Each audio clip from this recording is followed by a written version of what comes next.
Assalamualaikum warahmatullahi wabarakatuh. Alhamdulillahirabbil alamin. Wassalatu wassalamu ala sayyidina Muhammadin wa ala alihi wa sahbihi ajma'in. Rabbi shrah li sadri wa yassir li amri wahlul 'uqdatam min lisani yafqahu qawli, amma ba'du. Pada pertemuan kali ini kita akan membahas tentang sediaan suspensi. Apa itu suspensi dan bagaimana faktor-faktor yang mempengaruhi stabilitas fisik dari sediaan suspensi. Jadi ini beberapa subtopik yang akan kita bahas dalam video ini atau dalam pertemuan ini. Itu yang pertama tentang pengertian dan macam-macam serta tujuan pemberian bentuk sediaan suspensi serta faktor-faktor yang mempengaruhi stabilitas dari suspensi, dan yang terakhir tentang flokulasi dan deflokulasi.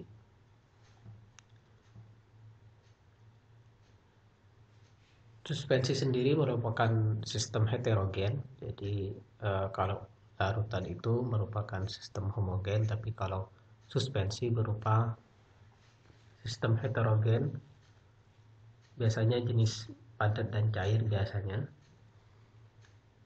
di mana fase dalam atau fase terdispersinya berupa fase padat, biasanya adalah bahan aktif obatnya, sedangkan fase luarnya atau disebut dengan pendispersi atau pembawa merupakan cairan atau pelarutnya. Nah, menurut ukuran partikelnya, jadi sistem campuran atau larutan yang, kalau yang ini yang larutan true solution itu larutan, itu yang disebut larutan homogen. Ukuran partikelnya sangat kecil sekali, sekitar 10⁻⁻7 cm. Dan yang lebih besar lagi antara 10⁻7 sampai -5 disebut dengan sistem koloid. Dan yang lebih besar lagi antara 10⁻⁻5 itu disebut dengan suspensi. Jadi suspensi dan di antara ketiga ini, dari larutan, koloid, merupakan ukuran partikelnya yang paling besar. Lebih besar dibandingkan koloid, apalagi dengan larutan. Kalau misalkan 3 larutan tadi, antara larutan, koloid dan suspensi ini diberi sinar, maka untuk membedakannya, kalau di dalam larutan dia tidak terjadi pemancaran cahaya, artinya dia lewat saja cahayanya. Tapi kalau dalam koloid dan suspensi ini, cahayanya terpancar atau scattering. Jadi dia terpancar, jadi lebih lebar seperti ini, melebar.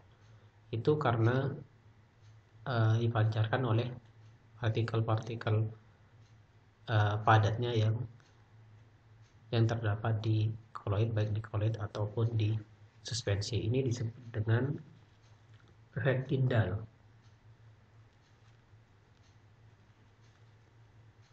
Contohnya kalau koloid seperti susu, sedangkan di suspensi ini misalkan kayak tepung sama air. Jadi kita bisa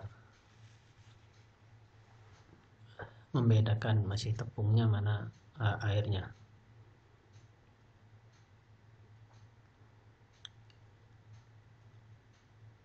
Nah, suatu suspensi yang baik itu salah satunya harus stabil dan homogen, artinya tercampur rata.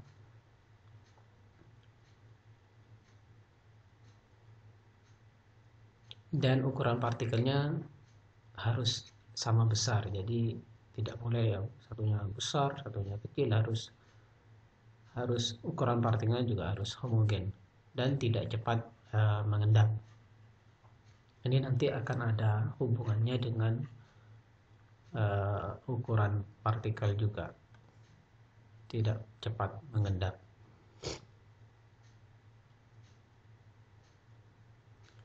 Sedangkan ketika dia mengendap maka harus bisa dikembalikan lagi dalam bentuk suspensinya dengan sedikit pengocokan. Jadi kalau misalkan disimpan, ditaruh, dia akan lama-lama mengendap, tapi dia akan bisa disuspensikan kembali, dibuat suspensi kembali dengan pengocokan, seperti sediaan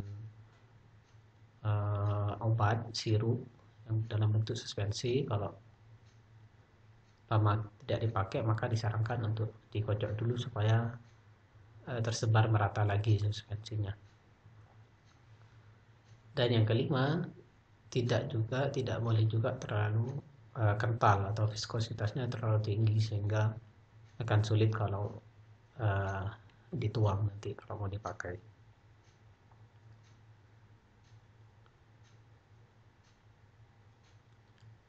Untuk pemakaiannya bisa dipakai obat dalam ataupun yang topikal atau yang luar. Contohnya misalkan ada suspensi oral, ada yang melalui injeksi, ada juga pengobatan untuk mata, serta untuk kulit yang topikal, jadi bisa di kayak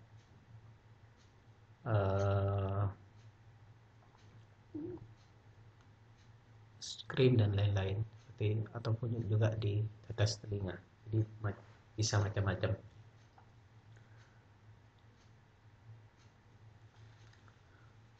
Sedangkan tujuan untuk pemberian bentuk sediaan suspensi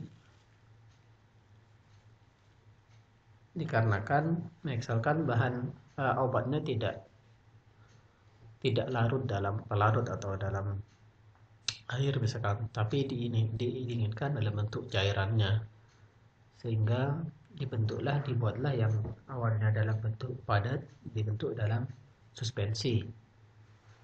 Atau misalkan seperti kayak pasiennya tidak bisa menelan sediaan tablet atau kapsul, maka untuk mempermudah pemakaiannya dibuat dalam bentuk suspensi, misalkan seperti kayak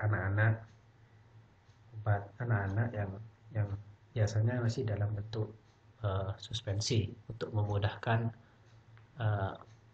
pemakaiannya. Yang kedua juga bisa digunakan untuk memperbesar stabilitas dari bahan obat. Misalkan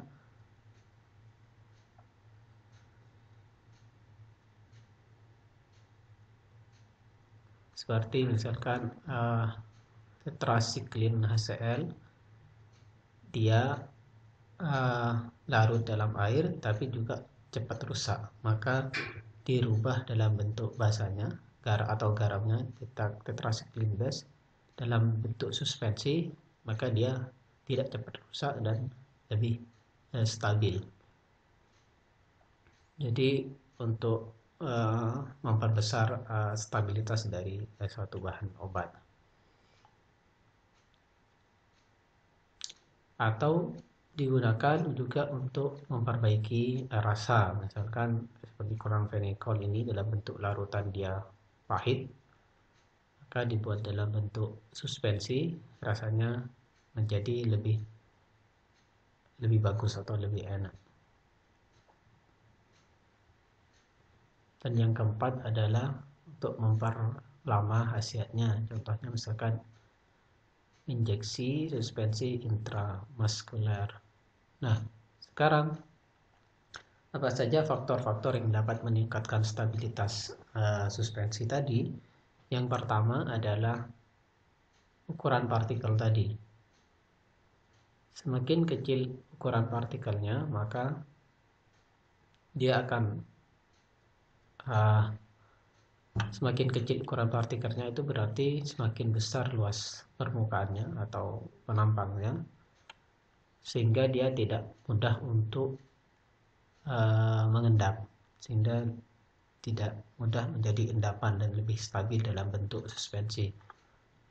Jadi untuk memperlambat laju pengendapan itu bisa cara dengan memperkecil ukuran partikelnya, bisa pakai mixer, bisa pakai mortar dan macam-macam untuk menghancurkan bahan obatnya.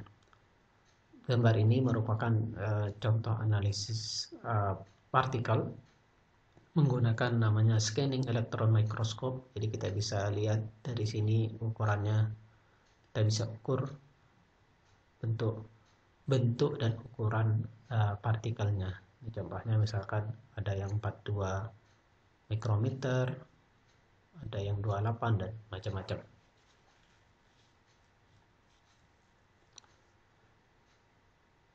Nah, yang kedua yang faktor yang mempengaruhi kestabilan dari suspensi adalah viskositas ataupun kekentalan.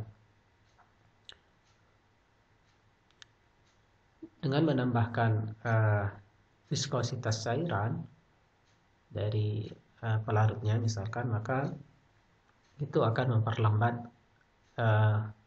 pengendapan dari partikel padatannya, sehingga suspensinya akan lebih stabil. Seperti yang tadi kita sebutkan, tapi kekentalannya atau viskositasnya tidak boleh terlalu tinggi, sehingga akan mudah dikocok ataupun dan dituang. Jadi harus seimbang itu.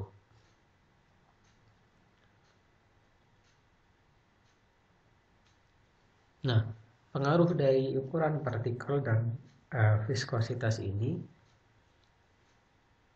dalam hal kecepatan pengendapan partikel dijelaskan dengan hukum Stokes namanya. Ini penemunya atau pencetusnya namanya George Gabriel Stokes dari University of Cambridge di UK. Dia lahir di Ireland, jika tidak keliru saya. Nah, dia hukum Stokes ini menjelaskan bahwa kecepatan pengendapan itu sama dengan D ini adalah diameter partikelnya, D kuadrat dikali ini berat jenis partikelnya, sedangkan P0 adalah berat jenis cairannya, dan G ini adalah gravitasi dibagi dengan 18 viskositas dari cairan. Jadi kalau kita punya ukuran partikel semakin kecil, maka kecepatannya, jadi kalau misalkan kita punya partikel obatnya semakin rendah, maka ininya juga kecepatan pengendapannya atau itu akan lama mengendap. Maka V-nya ini, kecepatan pengendapan akan semakin lambat, artinya suspensinya semakin stabil. Begitu juga viskositasnya tadi. Kalau viskositasnya tadi ini dinaikkan, maka kecepatan pengendapannya juga akan semakin lambat, artinya semakin stabil. Jadi itu hubungan antara viskositas dengan ukuran partikel terhadap kestabilan dari suatu suspensi. Nah, ini beberapa contoh viskositas dari larutan ataupun bahan. Misalkan kita lihat ini yang paling besar, ada misalkan antara ini honey, ini Pascal, ada 10. Kalau kita bandingkan dengan air, maka viskositas ini madu ini 1000 kali lebih besar ketimbang dengan air, jadi lebih kental, kita tahu semua. Maka semakin pengaruh yang ketiga adalah gerak Brown atau Brownian motion. Jadi gerak setiap partikel ini, yang partikel yang ukurannya kecil terutama, itu akan bergerak secara tidak beraturan seperti ini, bisa bergerak macam-macam, sehingga pergerakan atau gerakan Brown ini akan mencegah atau memperlambat pengendapan dari partikel tersebut. Contohnya misalkan ada yang suspensi kasar ini yang ukuran partikel sekian, kalau dia dibiarkan dalam waktu tertentu, maka dia ini ukuran partikelnya yang antara 1 sampai 100 ini, maka dia akan relatif akan mengendap. Tapi kalau ukuran partikelnya sekian, antara nano sekian, maka ketika dibiarkan beberapa waktu dia tidak settle, akhirnya tidak mengendap. Kenapa? Karena disebabkan ada Brownian motion atau gerak Brown dari partikel-partikelnya ini. Jadi itu juga mempengaruhi kestabilan dari suatu suspensi.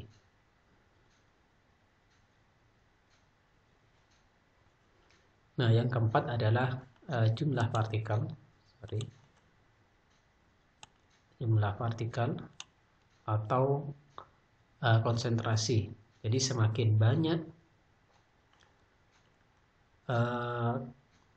semakin tinggi konsentrasinya, artinya semakin banyak jumlah partikel-partikel dalam suspensi tersebut, maka gerakan motion tadi, gerakan bebasnya ini akan semakin terbatas,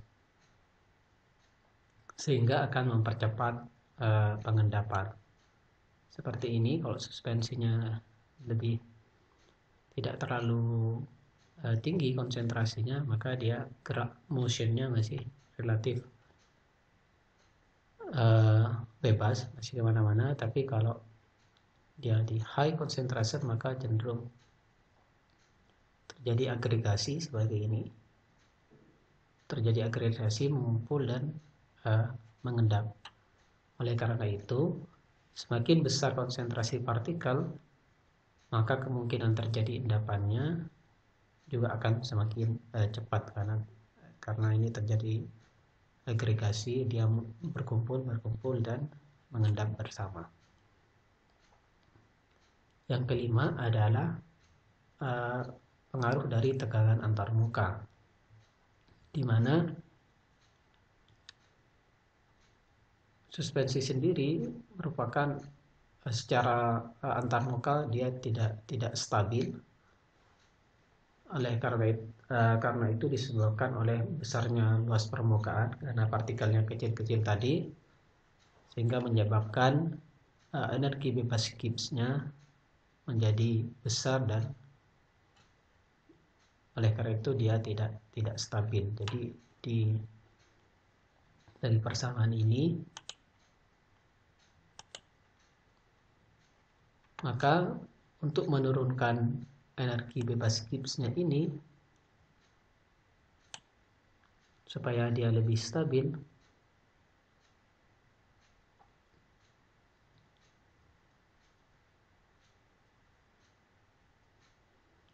yang pertama, supaya lebih stabil, maka partikel akan berkelompok seperti tadi, terjadi agregasi, sehingga kalau yang banyak tadi itu berkelompok dan memperkecil luas permukaan. Jadi kalau partikel-partikel tadi berkelompok, sehingga luas permukaannya akan semakin berkurang. Yang ini tadi berkelompok, terjadi agregasi seperti ini, sehingga luas permukaannya yang ini menjadi berkurang. Ini jadi berkurang, maka energi bebas Gibbsnya akan juga turun. Selain itu, bisa memperkecil tegangan antarmuka atau tegangan permukaannya dengan cara penambahan surfaktan. Jadi kalau kita tambahkan surfaktan, maka tegangan antarmukanya akan semakin turun dan energi bebas Gibbsnya juga menurun sehingga dia lebih stabil. Nah, sekarang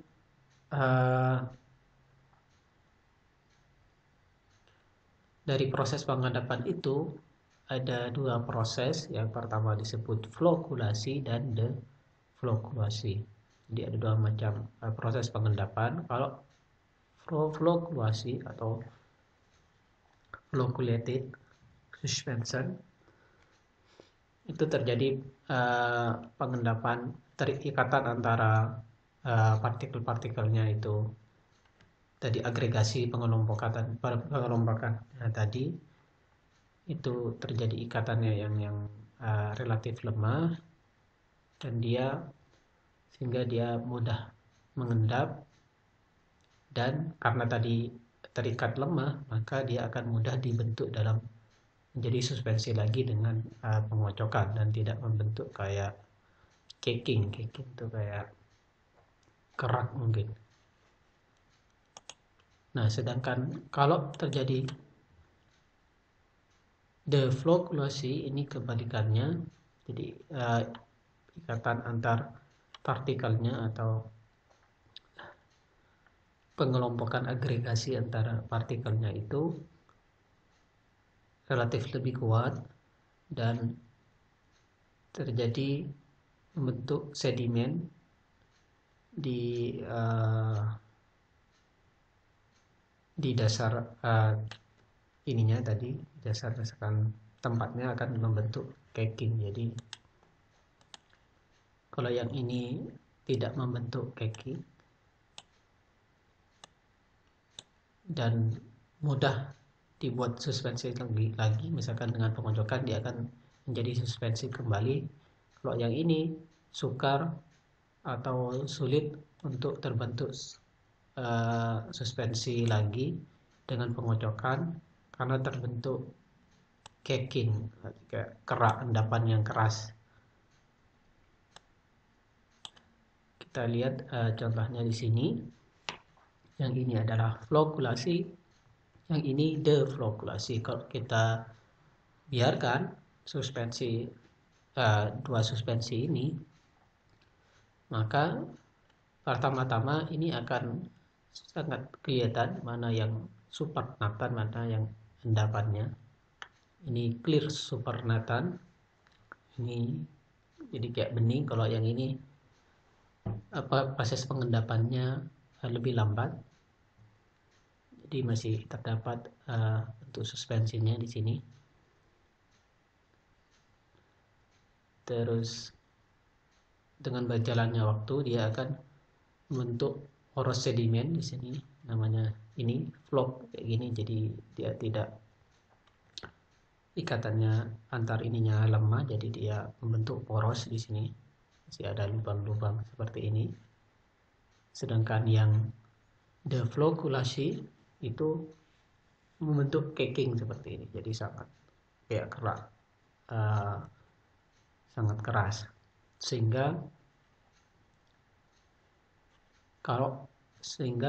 ini akan mudah karena masih dalam bentuk rongga poros seperti ini. Dengan pengocokan dia akan mudah dibentuk dalam bentuk suspensi lagi, sedangkan yang ini sudah mengeras di dasar wadahnya seperti ini.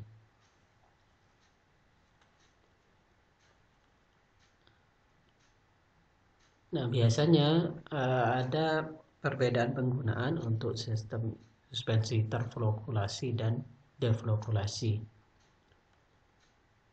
Karena kalau yang flokulasi ini bisa dengan pengocokan bisa dibuat dengan dengan pengecekan dia bisa membentuk suspensi kembali, maka ini bisa digunakan obat-obat atau sediaan yang dapat digunakan dalam jangka waktu yang lama. Sedangkan yang terdeflokulasi dibuat untuk produk-produk dalam jangka waktu yang pendek karena supaya cepat dipakai dan karena kalau lama tidak dipakai nanti akan membentuk caking tadi endapan yang sulit untuk dibuat suspensi kembali.